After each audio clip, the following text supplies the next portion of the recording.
सत्तेच्या गणितात ओबीसी का महत्वाचे? सध्या राज्यात मराठा आरक्षण हा मुद्दा पेटलेला असताना त्यांच्या विरोधात इतर मागासवर्गीय नेते आता उभे राहिलेले आहेत. म्हणजेच ओबीसी नेते आणि मराठा नेते यांच्यामध्ये आता संघर्ष होताना दिसत आहे. आरोप प्रत्यारोपाच्या फेऱ्या झडताना दिसत आहेत. याचे लोण राज्य मंत्रिमंडळाच्या बैठकीत देखील पाहायला मिळाले.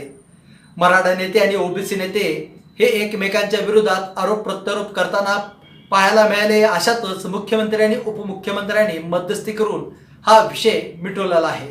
आता मुख्यमंत्र्यांच्या समोर ओबीसी आरक्षणाला धक्का न लावता मराठ्यांना आरक्षण द्यायचं आहे.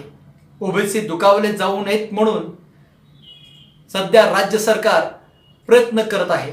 परंतु ओबीसी सत्तेच्या गणितात इतके का महत्त्वाचे आहेत हे आजच्या भागामध्ये आपण सविस्तर जाणून घ्यायचं आहे. नमस्कार, मी विनायक. आपण पाहत आहात तिचा जागर. मराठा आरक्षणाचा मुद्दा मार्गी लावताना ओबीसी दुखावले जाणार नाहीत याची काळजी सर्वच राजकीय पक्ष घेत आहेत. राज्यात ओबीसीची नेमकी आकडेवारी नाही, मात्र ती 45 ते 50% आसपास असावी असे एक अनुमान आहे. सर्वच राजकीय पक्षांसाठी हे महत्त्वाचे ठरते. विशेषतः भारतीय जनता पक्षाने गेल्या काही वर्षात जाणीवपूर्वक ओबीसीमधील छोट्या जातींना संधी दिली. गेल्या 10 वर्षातील भाजपचे निवडणुकीतील यश बघितले तर हाच घटक विजयात महत्त्वाचा ठरलेला आहे. भाजपचा माधव प्रयोग. महाराष्ट्रात सहकाराच्या माध्यमातून राजकारणावर काँग्रेसचे वर्चस्व होते. राष्ट्रवादी काँग्रेसच्या स्थापनेनंतर सहकारातील प्रमुख नेते या पक्षात दाखल झाले. यात प्रामुख्याने मराठा समाज हा दोन्ही पक्षांचा आधार होता. त्या तुलनेत सुरुवातीपासून भाजप हा शहरी मध्यम वर्गीय तसेच छोटे व्यापारी यांचा पक्ष अशी प्रतिमा होती. मात्र याच्या आधारावर निवडणुकीत मोठे यश कठीण असल्याचे पक्षातील धुरीणांनी जाणले.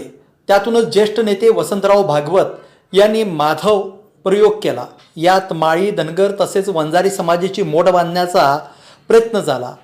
प्राध्यापक ना. स. फरांदे, अण्णा डांगे तसेच गोपीनाथ मुंडे यांचे नेतृत्व पक्षाने पुढे आणले. पुढे मुंडे हे तर भाजपचे प्रमुख नेते झाले. याखेरीज सुधीर मुनगंटीवार यांना संघटना व सत्तेत संधी मिळाली. आताही भाजपचे प्रदेशाध्यक्ष ओबीसी नेत्यांकडे आहे. त्यातूनच भाजपचा राज्यभर पाया विसरलेला आहे. दोन्ही काँग्रेसच्या राजकारणाला श देण्याची क्षमता पक्षात आली. जयकुमार गोरे यांच्यासारखे नेते काँग्रेसमधून आले. त्यांना साताऱ्याचे जिल्हाध्यक्षपदही बहाल करण्यात आले होते. भाजपच्या इतर मागासवर्गीय समाजातून आलेल्या आमदारांची संख्या मोठी आहे. केंद्रीय मंत्री कपिल पाटील, भागवत कराड, राज्यातील मंत्री अतुल सावे यांना पक्षात मोठी संधी मिळाली. याखेरीज पुण्यातील हडपसरचे भाजपचे माजी आमदार योगेश टिळेकर हे सावता परिषद या संघटनेत सक्रिय होते. भाजपमध्ये ओबीसी नेत्यांची मोठी यादी आहे. मराठा आरक्षण आंदोलनातून इतर मागासवर्गीयांच्या मतपेढीला धक्का लागण्याची भीती पक्षाला वाटते.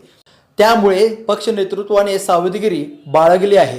काँग्रेसमध्ये प्रमुख पदे ओबीसींकडे. काँग्रेसमध्ये प्रदेशाध्यक्षपद नाना पटोले तसेच विधानसभेतील विरोधी पक्षनेते विजय वडेट्टीवार हे इतर मागासवर्गीय समाजाकडे आहे. विशेष म्हणजे हे दोघेही विदर्भातील आहेत. भाजपच्या राजकारणाला श देण्यासाठी काँग्रेसची ही खेळी आहे. भाजपने ज्या पद्धतीने देशात विशेषतः उत्तर भारतात मतदारसंघनिहाय जातीय समीकरण साधत निवडणुकीच्या राजकारणात यश मिळवले ते पाहता काँग्रेसने त्याला प्रत्युत्तर देण्याचे ठरवले आहे. सुरुवातीच्या काळात प्रबल जातीच्या आधारे काँग्रेसने राजकारण केले. मात्र सत्तेत वाटा मिळाला पाहिजे अशा विविध समाजांच्या आकांक्षा जागृत झाल्यावर काँग्रेसलाही त्या राजकारणाची दखल घेणे भाग पडले. त्यामुळे पारंपरिक राजकारणाचा बाज बदलला. इतर मागासवर्गीय समाजातील नेत्यांना काँग्रेसने संधी देण्यास सुरुवात केली. राष्ट्रवादीकडून ही बळ. राष्ट्रवादी काँग्रेस अभेद्य असताना मराठा समाजाचा पक्ष असा शिक्का बसायला नको म्हणून या पक्षाकडून ओबीसी नेतृत्वाला बळ मिळाले. छगन भुजबळ, धनंजय मुंडे, जितेंद्र आव्हाड असे नेते या पक्षातून पुढे आले. आता फुटीनंतर अजित पवार यांच्याबरोबर भुजबळ तसेच धनंजय मुंडे हे राज्यात मंत्री आहेत, तर सुनील तटकरे यांच्याकडे प्रदेशाध्यक्ष पद आहे. भुजबळ यांनी समता परिषदेच्या माध्यमातून संघटन उभे केले आहे. ते पक्षाला पूरक ठरते. शिवसेनेसाठी ही महत्त्वाचा घटक आहे. शिवसेनेने सुरुवातीपासूनच 80% समाजकारण तर 20% राजकारण असा नारा दिला. या पक्षाची ताकद सुरुवातीला मुंबई ठाणे पट्ट्यात राहिली. त्यातही आगरी समाजाने शिवसेनेला बळ दिले.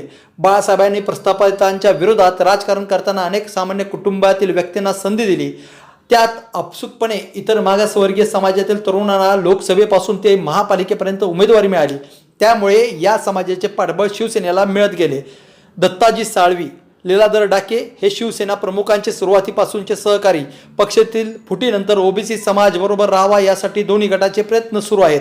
एकूणच राज्यातील सर्वच प्रमुख पक्ष मराठा आरक्षणावरून इतर मागासवर्गीय समाज दुखावला जाणार नाही याची काळजी घेत आहेत. मी शर्वरी. सबस्क्राईब करा तिचा जागर न्यूज. शेजारी दिलेलं बेल आयकॉन म्हणजे घंटी दाबा, जेणेकरून तुम्हाला आमच्या साऱ्या अपडेट्स येत राहतील.